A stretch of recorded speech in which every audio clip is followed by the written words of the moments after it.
abra sua Bíblia na primeira carta de João, lá no finalzinho da Bíblia. Ou ligue ela aí, né? Sei que é bom ficar com a mão no bolso com esse frio, mas pede para Deus aquecer teus dedos folheando a palavra dele, para você anotar aí. Primeira carta de João.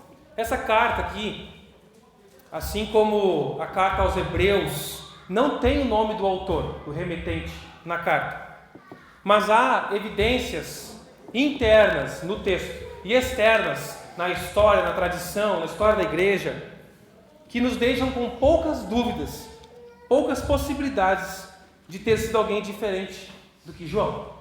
É mais difícil ter sido outra pessoa do que não ter sido, né, João. Então, nós seguimos crendo, conforme a tradição e as evidências suficientes para que cremos que foi João que escreveu essa carta.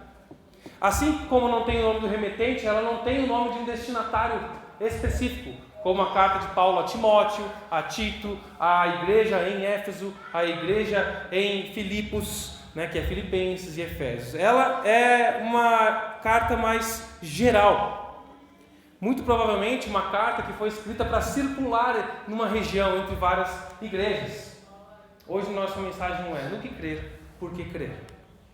Aqui quero só situar vocês, é a região de onde João escreveu. Vocês se localizaram aqui? Olha lá o finalzinho da bota da Itália, vocês conhecem bem, né? Todo mundo aqui já pesquisou para fazer a cidadania, onde é que fica a Itália.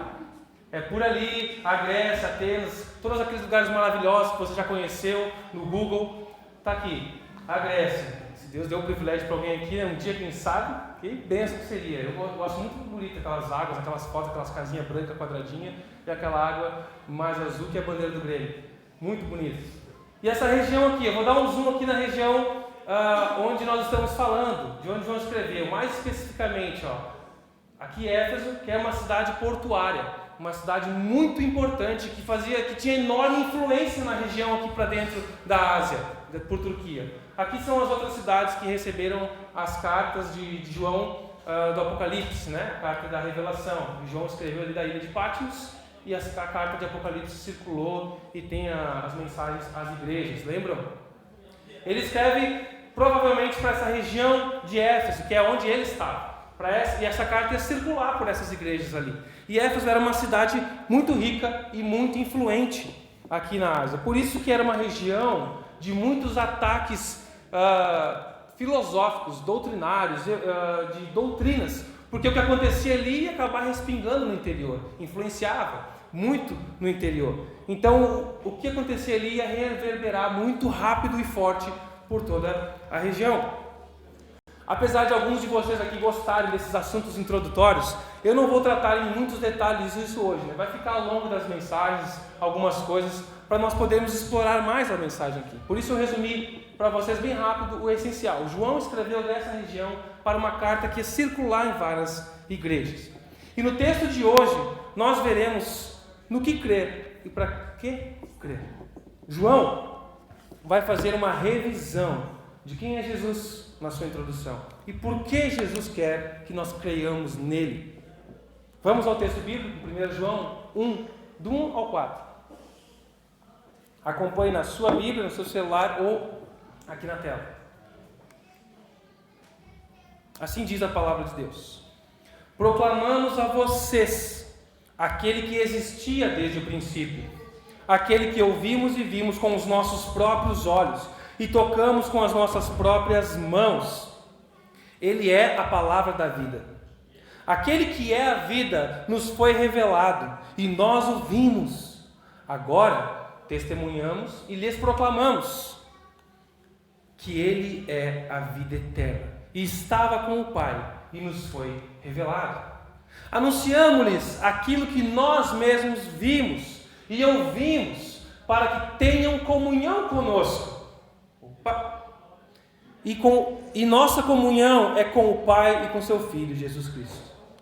Escrevemos estas coisas para que vocês participem plenamente da nossa alegria. Vamos orar mais uma vez? Feche seus olhos. Jesus, Tu é a palavra, Teu é o Espírito. Tem misericórdia de mim e use-me apesar de quem eu sou, para a Tua glória, em nome de Jesus. Amém. Sobre o que nós estamos falando? João começa já falando, olha só, nós proclamamos a vocês. Quem somos o nós que ele escreve aqui? O nós é a autoridade de apóstolos, nós, os apóstolos, nós, os discípulos de Jesus, aqueles que foram escolhidos, chamados por ele para formar essa primeira liderança da igreja. Nós proclamamos a vocês aquele que existia desde o princípio. João está reafirmando aqui nas primeiras palavras da carta, assim como, se você lembrar, nas primeiras palavras do Evangelho de João. Lembram de João? O Evangelho, como é que começa? No princípio era o Verbo, e o Verbo estava com Deus, e o Verbo era Deus. Ele começa o Evangelho assim, dizendo que Jesus já existia. E ele começa a sua carta também. Jesus já existia, desde o começo. Jesus não foi criado por Deus. Jesus não é um ser criado, uma criatura, porque sendo Deus, Jesus é eterno. Ele não começou a ser divino depois do batismo dele. Ele não deixou de ser divino depois de sua morte, ou na sua morte, como estavam ensinando alguns mestres de uma falsa doutrina que estava entrando nas igrejas daquela região. Jesus já existia antes da criação do mundo. O que começou depois foi a pregação do Evangelho, a boa notícia de que Deus encarnou, Deus Filho, e veio como nosso substituto, viver a vida que nós não conseguimos, pagar a pena que nós não conseguiríamos pagar, para que nós pudéssemos viver com Ele. Essa é a notícia do Evangelho. E é nisso que ele vai afirmar: aquele que ouvimos e vimos com os nossos próprios olhos e tocamos. João usa palavras vívidas e repetitivas para deixar claro que Jesus era um homem real. Jesus era homem, em um corpo físico, e não um fantasma, não um ser espiritual, como alguns falsos mestres estavam ensinando. Essa doutrina estava entrando na igreja. É o que é misturado com o chamado gnosticismo, de que Jesus era um ser espiritual somente, mais do que homem. Isso é alguma das facetas do gnosticismo, né? Que vai dizer que a carne é mal, o físico é ruim, o teu corpo não afeta o teu espiritual. Então não interessa o que tu faz com o teu corpo, não interessa como você cuida do seu corpo, o que você bebe, o que você come, como você usa suas mãos, seus pés, seus órgãos, não interessa, porque a parte espiritual é outra e o corpo é outro. Essa é uma das facetas da doutrina do gnosticismo, e isso influencia a igreja. Começou a influenciar. Pois é, se o corpo é mau, se a carne é mau, Deus não poderia assumir o que é mau, a carne. Então Jesus era um espírito, era um fantasma. E João, logo de cara, não. E nós vimos, ouvimos e tocamos naquele que é um homem. Jesus era humano, Jesus era Deus. 100% Deus, 100% homem. Além da nossa capacidade lógica de que 2 mais 2 são 4. E ele vai afirmar que Jesus é a palavra da vida. Nós poderíamos ficar um bom tempo aqui explorando o conceito de palavra. Palavra. O que é a palavra da vida? No início da sua carta, né, ele fala o verbo, logos. Esse conceito puxa muito do que os filósofos gregos tinham por entendimento de algo que tinha o sentido da vida, que era o logos.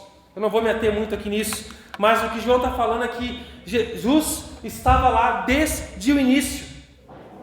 O verbo se fez carne e a revelação se manifestou. Só que aqui ele faz essa conexão com o Evangelho, que começa assim, mas a ênfase aqui é na vida. Lá ele dá ênfase no verbo, para pegar esse gancho com a filosofia grega. Mas aqui ele dá ênfase na vida. O verbo é a palavra da vida. Observe o texto que segue. Ele é a palavra da vida. Aquele que é a vida nos foi revelado. Proclamamos que ele é a vida eterna. Porque Jesus não somente traz a vida eterna, ele não somente anuncia a vida eterna, Jesus não mostra onde que tem a vida eterna, ele é a vida eterna. Ele é o que Cristo oferece, ele é. Essa é a diferença. E ele estava com o Pai e nos foi revelado. Como a gente pode ver, assim como a gente expressa sentimentos, expressa pensamentos com a nossa palavra, Jesus é a expressão de Deus, é a palavra de Deus, a expressão viva da mente, do pensamento do Deus Pai. Um pouquinho disso, por que palavra, né? Parece só um uso, mas por que palavra? Porque a palavra é usada para expressar algo. Jesus é a expressão de Deus, aqui, é o Deus Filho. Ele estava com o Pai e nos foi revelado. E João continua: anunciamos-lhes aquilo que nós mesmos vimos e ouvimos, para que tenham comunhão conosco. E a nossa comunhão é com o Pai e seu Filho, Jesus Cristo. Como que a gente pode ter comunhão com João? Ele está escrevendo para nós hoje.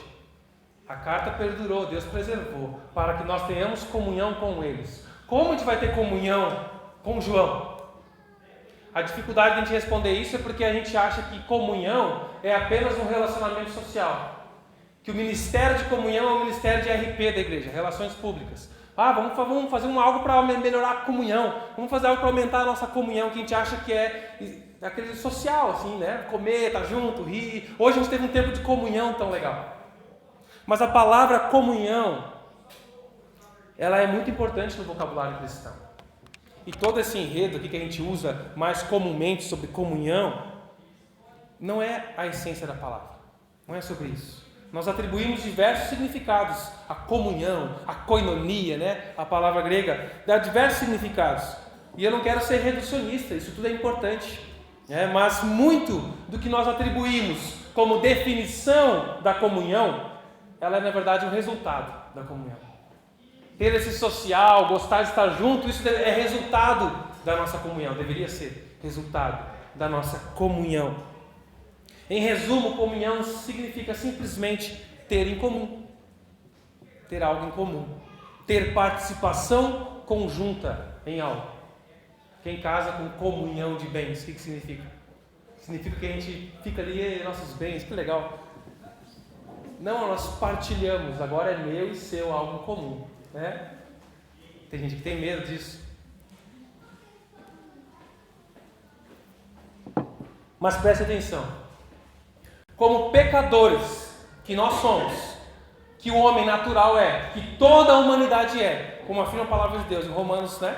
Porque todos pecaram e carecem, precisam da glória de Deus, estão separados de Deus. Como pecadores, os seres humanos não têm uma natureza comum com o Deus Santo. Concordam? Deus é santo, não se mistura com o pecado. Se nós somos pecadores, a nossa natureza não tem comunhão com a natureza de Deus. Não pode ter algo em comum, não pode ter parte em Deus puro, santo e justo. Mas Deus, em sua graça, enviou Cristo Jesus para ter algo comum com os homens. Quem é o líder do ministério da comunhão é Jesus Cristo. Ele é aquele que vem para ter algo em comum com os homens, para que nós possamos ter algo em comum com Deus. E aqui começa o entendimento da importância da humanidade de Jesus. Jesus não era um super-herói, ele precisava ser homem, para que tivesse algo em comum com nós, para que pagasse justamente a pena que era devida ao homem pelo pecado. Parece detalhes, né? Que diferença vai fazer isso? Jesus é Deus, e aleluia, canta para ele, tá bom. Se a pessoa... Pequenos detalhes na nosso entendimento que vão afetar a nossa prática cristã. Jesus, Cristo, assumiu a forma de homem. Na cruz levou os nossos pecados e do mundo sobre o seu corpo humano. Lá em 1 Pedro, capítulo 2, versículo 24, nos diz: Ele mesmo, Jesus, carregou os nossos pecados em seu corpo na cruz, a fim de que nós morrêssemos para o pecado e vivêssemos para a justiça que Ele alcançou. Por suas feridas somos curados. O que tem a ver doença e cura aqui no meio desse texto? Quem aqui está gripado? Se acreditar nesse versículo, vai sair daqui sem gripe? Vocês entendem como ele está falando da cura da nossa alma, a doença que a gente tem, que nos leva à morte, que nos mantém mortos? Jesus vem para nos curar, para nos dar vida plena na sua justiça. Pelas feridas dele na cruz, pelas chagas dele, pela morte e sofrimento dele, ele paga a pena que era nossa, o castigo que era para nós, para que nós pudéssemos viver em novidade de vida, uma nova vida. 2 Pedro vai dizer, é por causa da sua glória e excelência, ele nos deu grandes e preciosas promessas. São elas que permitem a vocês participar da natureza divina e escapar da corrupção do mundo causada pelos desejos humanos. Olhem a beleza desse texto. Na obra de Jesus Cristo, nós nos tornamos participantes da natureza divina. Parece loucura se eu falasse para você sem mostrar que não sou eu que estou falando. É a palavra de Deus. Isso é um milagre. Isso é o milagre da salvação. Jesus assumiu a natureza humana, pagando a sua pena, para que você e eu, pela fé, possamos receber a natureza de Deus. Isso é um milagre. Irmãos e amigos, Jesus Cristo é Deus, grande em si mesmo. Ele é o doador da vida, porque Ele doa a si mesmo. Ele traz o conhecimento de Deus Pai para os homens, porque Ele é Deus, e por meio dele nós podemos usufruir dos benefícios desta vida, da vida com Ele, ter parte com Deus, ter comunhão com Deus, ter parte na natureza divina. Está muito complexo isso para vocês? Estão entendendo isso?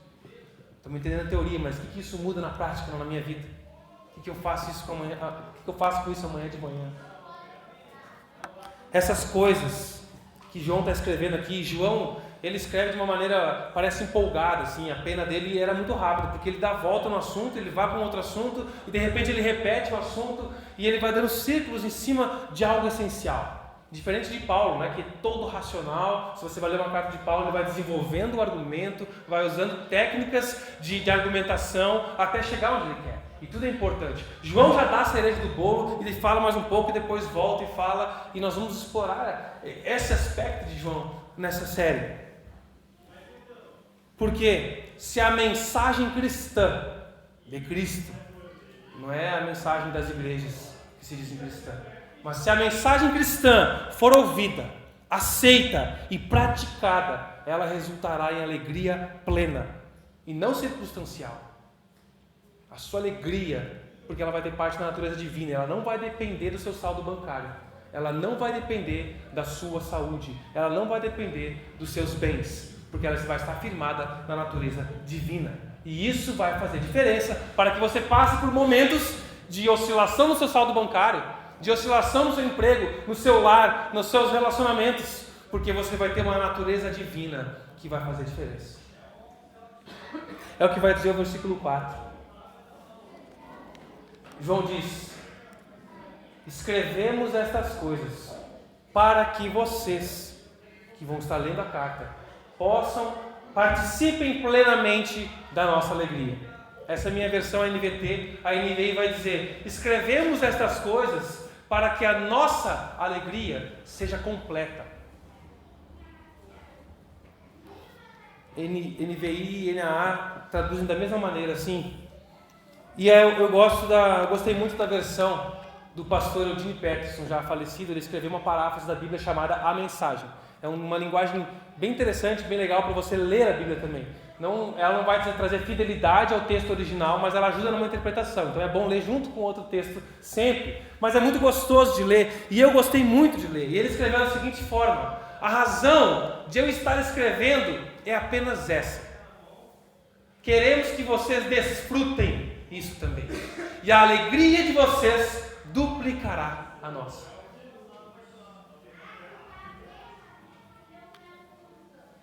Sim, a partir desse versículo, João vai trazer a proposta essencial da carta. Vamos organizar nossas ideias. Deus quer te salvar. Muito provavelmente, da maioria aqui, já salvou. E muitas vezes nós queremos anunciar essa mensagem para as pessoas. E a gente às vezes anuncia a mensagem assim: você precisa aceitar Jesus, senão você vai para o inferno. Aceita Jesus, aceita. Eu aceito, que bom, agora vou para o próximo. Você precisa aceitar Jesus, senão você vai para o inferno. Jesus quer ser o teu Salvador. Você precisa ir num culto levantar a mão, que nem aquele videozinho que muitos já viram aqui, o cara fala, levanta a mão, quer que eu faça aquele, como se fosse naquele momento acontecer algo místico ali. Muitas vezes acontece algo sobrenatural em momentos assim, mas a gente coloca a nossa fé num levantar de mão muitas vezes. E aí, você já aceitou Jesus como teu Senhor e Salvador da tua vida? Aquela frase gospel pronta. Muitas vezes a gente fica nisso. E esses termos não são verdades. Não está errado. Às vezes a gente usa eles de maneira errada. Mas eles são incompletos naquilo que representa a necessidade do homem e o que é a plenitude da vida na rocha, que é Cristo Jesus. Não se resume a isso. João vai declarar isso no seu evangelho. Ele escreveu isso também lá para os seus leitores. Ele deixa claro o seu objetivo, João, quando escreve. Lá em João capítulo 20, versículo 31, ele vai falar: eu estou escrevendo isso aqui para que vocês creiam que Jesus Cristo é o Filho de Deus, e ao crerem recebam a vida eterna. Esse é o objetivo do Evangelho de João. Só que aqui ele vai dar um passo além. Ele quer que você desfrute da vida eterna. Ele quer que você tenha plenitude de vida. Eu aceitei Jesus, mas a vida continuou ruim. É isso que eu falo besteira. João quer que você desfrute, porque a salvação não é um carimbo no seu passaporte para o céu apenas. A salvação não é um carimbo lá, beleza, agora você pode entrar. Tem muito mais. Tem muito mais que Deus tem para a sua vida. É o início de viver e de conhecer Jesus. Jesus quer que você usufrua da vida eterna. E essa vida se revelou. Ele é a vida. Usufrua dele. Tenha alegria na sua vida enquanto vive aqui e lida com as circunstâncias daqui. Por isso João, como apóstolo, não quer apenas que as pessoas acreditem. João não quer que as pessoas tenham apenas um consentimento intelectual, do tipo, legal, gostei dessa filosofia de vida que vocês estão anunciando aí, diferente dos romanos, dos gregos. Está interessante, verdade, é legal, acho que vai ser melhor para minha família, vai ser melhor isso, melhor do que outras filosofias que eu ouvi por aí, essa aí ficou mais legalzinha. Não é apenas um consentimento, não é apenas você pensar, não, vai ser melhor eu criar meus filhos aqui, porque esse mundo está cada vez mais perigoso, então é bom ter uma igreja, né? Os pais não querem saber de igreja, mas muitas vezes querem que seus filhos estejam na igreja. Não, porque vai ser melhor lá, para eles. O propósito da palavra escrita aqui por João é que Jesus faça sentido para você, para que você usufrua de Jesus. E quando você usufrui de comunhão, ter a parte com Deus, realmente isso, ter parte com o Espírito Santo, quando você tem intimidade com Jesus, você vai ser outra pessoa. Não tem como continuar sendo o mesmo e ter parte com a natureza divina e continuar sendo o mesmo. Aquele cara ali aceitou Jesus, mas ele não muda. Eu acho que ele ainda não entendeu. O que é isso, aceitar Jesus? Será que ele usufrui? Infelizmente, eu não estou aqui julgando, a gente não vai poder julgar as pessoas por isso. Muitos realmente têm experiências extraordinárias com Jesus. Começam, mas não sabem usufruir da vida cristã, de quem é Jesus, e acham que Jesus é apenas um carimbo para a sua alma e para o céu. Jesus quer te dar a vida aqui, plenitude de vida a partir daqui. Ele quer que você se prepare aqui para usufruir dele lá. Você vai ser alegre. E a sua alegria vai fazer diferença em como você anuncia esse Jesus. Já viu o crente xaropão, chato, mal-humorado, murmurador, aquele tipo de gente que você não quer estar perto? Mas aí quando fala de religião, não, você tem que aceitar Jesus. Jesus é tudo na vida, Jesus é a minha alegria, Jesus me deu tudo. Que alegria é essa? Tanta teoria que tu tem aí, teorizando e teorizando. Eu quero ver na prática o que mudou na tua vida, que diferença esse Jesus faz na tua vida. Muitas vezes não faz, porque ele não aprendeu a usufruir de Jesus, o que Jesus quer para nós. E esse versículo expressou algo que estava acontecendo no meu coração, e eu não estava entendendo. Eu não oro, eu não trabalho, eu não entrego a minha vida aqui para ver um lugar cheio de pessoas concordando comigo, fazendo um consentimento intelectual. É muito legal, a fé, Jesus da rocha. concordando mentalmente com a fé em Jesus, indo para a igreja, frequentando o culto e batendo cartão. A minha preocupação como pastor, eu sou alegre em Cristo, satisfeito em Cristo pela minha salvação. E eu usufruo dela aqui e continuo aprendendo a usufruir. Porque é um continuar de caminhar com Deus, aprender a lidar. Eu não estou pronto, preparado, pleno nisso. Eu estou caminhando com Jesus e aprendendo a usufruir. Mas a minha alegria, ela se duplica, como o pastor Eugênio Peters se expressou na versão da mensagem. A alegria de vocês vai duplicar a minha. É quando eu vejo as pessoas entendendo e usufruindo de Jesus, usando a fé em Jesus, a palavra de Deus para lidar com as circunstâncias, usando a igreja, a comunhão, para abrir o coração e pedir ajuda, e para passar pelas dificuldades. É assim que nós aprendemos e nos alegramos. E a minha alegria fica duplicada, porque eu vejo que vocês estão alegres em Jesus de fato. Aí eu entendi, é por isso. Não é que eu não estou satisfeito em Jesus, mas é que é esse coração de entender que vocês também precisam participar disso. Ter alegria em Jesus. Paulo escreveu isso em Filipenses capítulo 3. Está aqui no teu guia. Não, acho que eu não coloquei. Puxa vida, vou mandar uma mensagem essa semana para você ler esse texto paralelo. Filipenses capítulo 3, lá do versículo 7 em diante. Eu não vou ler aqui o texto com você, mas lá Paulo escreveu que o seu relacionamento com Jesus era a coisa mais importante da sua vida. Que tudo que essa vida oferece em comparação com a intimidade com Jesus. Tudo que essa vida oferece em comparação com a intimidade com Jesus era a mesma coisa que esterco. Está gravando aqui, depois vocês vão me criticar na internet. Cara, tudo que essa vida proporciona para mim é esterco, se comparado com a alegria da intimidade com Jesus. Cara, que alegria é essa que Paulo usufrui? Porque muitas vezes eu não vivo isso. Eu não acho que ter o conforto da minha casa, do meu ar-condicionado, das minhas roupas, do meu carro, é esterco. É tão bom, e é bom, claro que é bom. Mas em comparado ao que é estar conectado, participando da natureza divina, cara, eu abro mão disso para usufruir da conexão com o Pai, através de Jesus. Eu não me ligo para que tipo de telhado tem, para que tipo de piso, qual é o meu pisante, qual é as rodas do meu carro, qual é o modelo do meu carro. Isso vai diminuindo e perdendo sentido porque eu aprendo a usufruir da natureza divina. Não quer dizer que eu vou jogar tudo fora, que eu vou viver uma vida, sei lá, miserável, voluntária, assim. Talvez alguns aqui tenham chamado para isso. Mas estou falando que você vai entender que há algo em Jesus maior que tudo isso. E é isso que João viveu, é isso que Paulo sentiu aqui. E é isso que ele quer compartilhar. Não é apenas que as pessoas aceitem a mão, aceitam Jesus, que bênção. 300 pessoas vão aceitar Jesus. Vida que segue. E aí, cara, vocês vão usufruir de Jesus ou não? Não adianta as pessoas dizerem que são crentes. Elas precisam viver com fé em Jesus. Viver usufruindo de Jesus. Mas isso é um processo. Não é uma chavezinha que vira. É um processo que a gente desenvolve juntos, no corpo, na igreja, no culto, na comunhão, no GC. Tudo isso para que nós possamos amadurecer e aprender a usufruir de Jesus. Irmãos, há em Cristo uma alegria, satisfação e realização que nada nesse mundo material se compara. E João escreveu essa carta para capacitar os crentes a apreciar, a usufruir da sua comunhão com Deus. Enquanto se aprofunda nela, na prática, andando na luz e se aperfeiçoando no amor. A comunhão com Deus é a essência da vida eterna. João escreveu isso também no Evangelho, capítulo 17, versículo 3.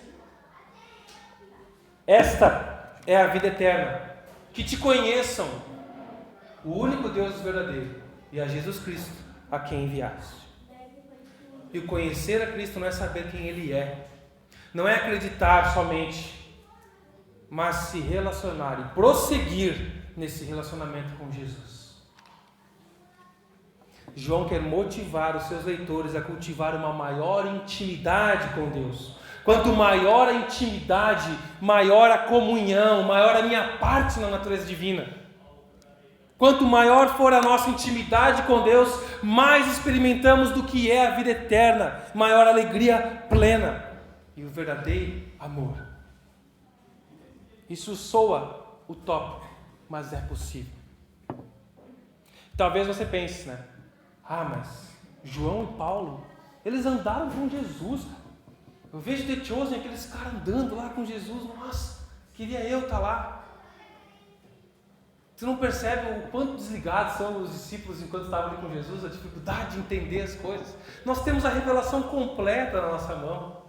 Eles estavam ali tentando juntar as peças de um quebra-cabeça incompleto.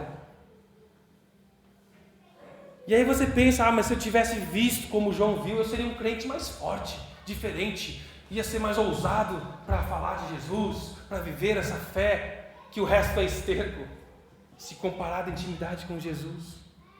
Mas vocês lembram que eu falei ali no versículo 3, que João usou palavras vívidas e repetitivas? Olhe para o versículo 13 mais uma vez. João poderia muito bem dizer assim, olha, o que eu vou falar para vocês, eu aprendi direto com Jesus e vou passar para vocês. Poderia ser bem objetivo, mas ele vai escrever em uma boa tradução para as expressões extremamente enfáticas que ele usa aqui seriam: o que eu mesmo vi com os meus próprios olhos, o que eu ouvi com os meus ouvidos, o que eu mesmo toquei, eu mesmo anuncio para você, para que você mesmo possa crer no que eu creio e possa ter comunhão com Deus e comigo. João está dizendo, eu toquei, eu vi coisas que vocês não viram, meus leitores. Mas, mesmo sem você ter visto o que eu vi, vocês podem ter parte comigo e com Deus e com Jesus. Comunhão. Porque comunhão vai muito além de relações públicas. João está dizendo para você ter parte com Ele. Como é que a gente tem comunhão com João? Através do que ele deixou escrito, através das Escrituras. O testemunho da Bíblia, os relatos bíblicos dos apóstolos são inspirados pelo Espírito Santo, e através da ação do Espírito Santo no leitor, isso é suficiente para você ter uma experiência transformadora com Jesus, que te leva à paz, que te leva a ter parte na natureza divina e ter comunhão com Jesus. Para isso, João não quer que os crentes daquela região onde a carta foi enviada sejam confusos quanto à fé e doutrina. E ao longo da carta ele se preocupa em responder o que mostra que de fato alguém é cristão. Ele vai fazer testes. O que mostra que alguém é cristão? Quais são os sinais e evidências de que alguém é um verdadeiro cristão? Como fazer um check-up da minha fé, da minha crença, da minha vida? Como reconhecer um cristão? Será que é só pelo cumprimento? Se ele chegar e disser a paz é crente, se não disser, não é. Se ele disser graça e paz é mais crente, senão não é. Se ele disser bom dia, ele ainda não... Será que é isso? Será que é o linguajar? Será que é a quantidade de glória a Deus? Como que a gente faz para reconhecer um cristão? João, ao longo da carta, e de uma maneira cíclica, como eu falei, ele vai fazer check-ups. O check-up moral, um teste de santidade na vida do cristão. Um check-up social, um teste de amor ao próximo, e o check-up doutrinário, que é um teste da fé. No que você crê de fato? Isso porque, como eu falei, estava crescendo dentro da igreja naqueles dias uma doutrina errada sobre Jesus, que começou a afetar a vida da igreja. Na prática, pecados estavam virando comuns e aceitos na igreja, já que não afetavam a carne, não afetavam o espírito. E João percebeu que já não se sabia mais quem dentro das igrejas era filho da luz ou filho das trevas. Estava uma confusão, igrejas que não faziam diferença, a pessoa estava lá, mas aqui fora não fazia diferença nenhuma. Parecido um pouco com os nossos dias de hoje, será? Tempos semelhantes aos nossos? Por isso é necessário saber o que é um cristão. E concluindo, meus irmãos, João, certamente ele se alegrava com o fato dos seus leitores já serem convertidos. Ele escreve para cristãos na igreja. Eles saíram do paganismo para a fé cristã em Jesus Cristo. Só que a alegria deles seria completa, plena, e atingiria o propósito final se eles se mantivessem firmes na doutrina, no amor e na santidade.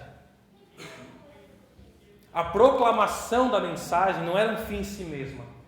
O propósito é para que, crendo, tenham vida, e vida plena, em comunhão, tendo parte com Deus, tendo intimidade crescente, para que sejam verdadeiramente alegres e satisfeitos. Ser um cristão verdadeiro não está... Se um cristão verdadeiro não está em comunhão com Deus, em intimidade com Deus, normalmente é por um desses motivos. Está desobedecendo a vontade clara e revelada de Deus, não se entende com seus irmãos e irmãs em Cristo, ou acredita em uma mentira e, portanto, vive uma mentira. E se eu estou vivendo uma mentira, se eu não me entendo com os meus irmãos, ou se eu não estou obedecendo a Deus, eu estou sofrendo, me afastando da comunhão, do usufruir da natureza divina, que Deus interviu para que eu pudesse usufruir e ser salvo, não apenas carimbado. Até mesmo um cristão pode estar enganado quanto à sua compreensão da verdade. É por isso que João escreve essa carta. O propósito da proclamação do Evangelho... Oi?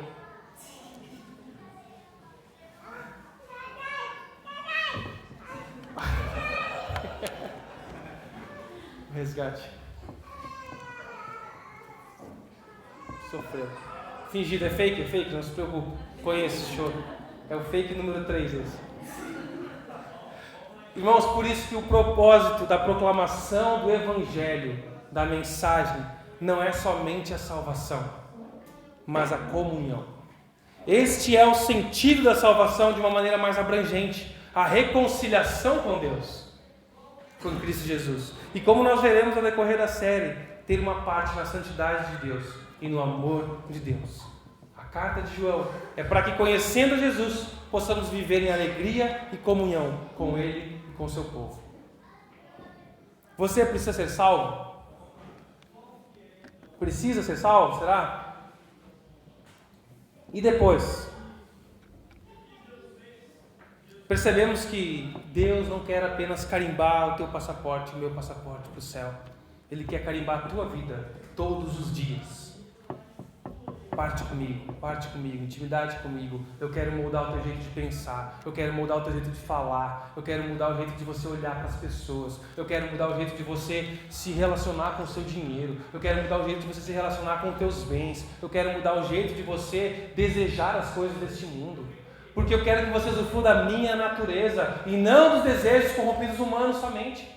Eu vou te ensinar a usufruir de tudo que eu criei, de todo o dom e potencial que eu dei para o homem para criar conforto e bens, mas eu vou te ensinar a usufruir disso do meu jeito. É isso que Jesus quer fazer conosco, usufruir da vida aqui com Ele. Para a gente refletir, qual é o seu nível de intimidade com Jesus? Onde você já esteve? Onde está agora? E onde você quer chegar? Quanto você tem se aprofundado no ensino dos apóstolos, para ter parte naquilo que eles viveram, conhecendo o que eles viveram, ter comunhão com os apóstolos? Você já pensou que você podia ter comunhão com Paulo? Através do que ele deixou registrado? Não é o quanto você lê a Bíblia, mas o quanto você medita, o quanto você mergulha, se aprofunda, usufrui disso. E essa introdução da carta de João nos mostra como a Bíblia é importante. A Bíblia é como um depósito, o depósito do ensino daqueles que aprenderam, andaram diretamente com Cristo.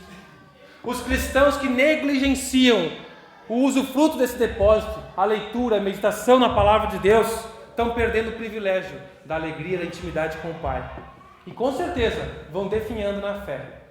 Basta a temperatura baixar que a gente escolhe abrir mão da comunhão com os irmãos. Basta uma ameaça no trabalho que a gente abre mão de outras coisas, porque a gente começa a perder e inverter os valores. Muitas vezes nós estamos lutando as lutas erradas e de maneiras erradas, por não usufruirmos da intimidade, da comunhão, da natureza divina.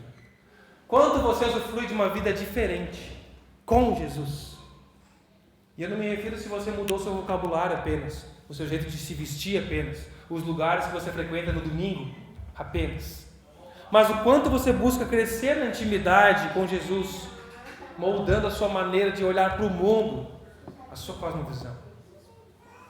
Os apóstolos não foram transformados apenas por verem, por tocarem em Jesus ou por ouvirem diretamente dele, mas eles foram transformados porque tinham parte, comunhão, intimidade com ele.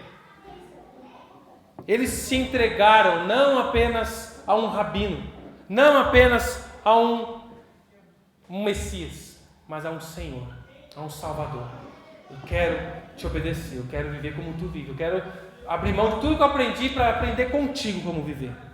Porque Jesus Cristo era uma pessoa real e empolgante para João e para os demais apóstolos, seus companheiros, porque eles creram em Jesus, creram nas palavras de Jesus, mesmo sem entender tudo, mesmo sem entender todas as coisas. Agora eu entendi tudo que a Bíblia quer dizer, então eu concordo. Eles se renderam quando ouviram Jesus chamar. Eu me rendo, eu quero seguir o Senhor.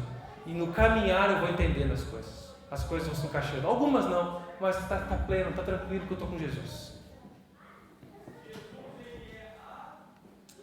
Isso eles experimentaram nos dias com Cristo e depois, quando Cristo voltou aos céus, com a presença do Espírito Santo a partir do dia de Pentecostes, a qual eu e você podemos usufruir, o Espírito de Deus que nos orienta e nos faz satisfeitos. Amém. Amém. Jesus não quer apenas carimbar o seu passaporte para o céu. Ele quer te dar uma vida plena, alegria plena que satisfaz. Feche seus olhos. Vamos orar.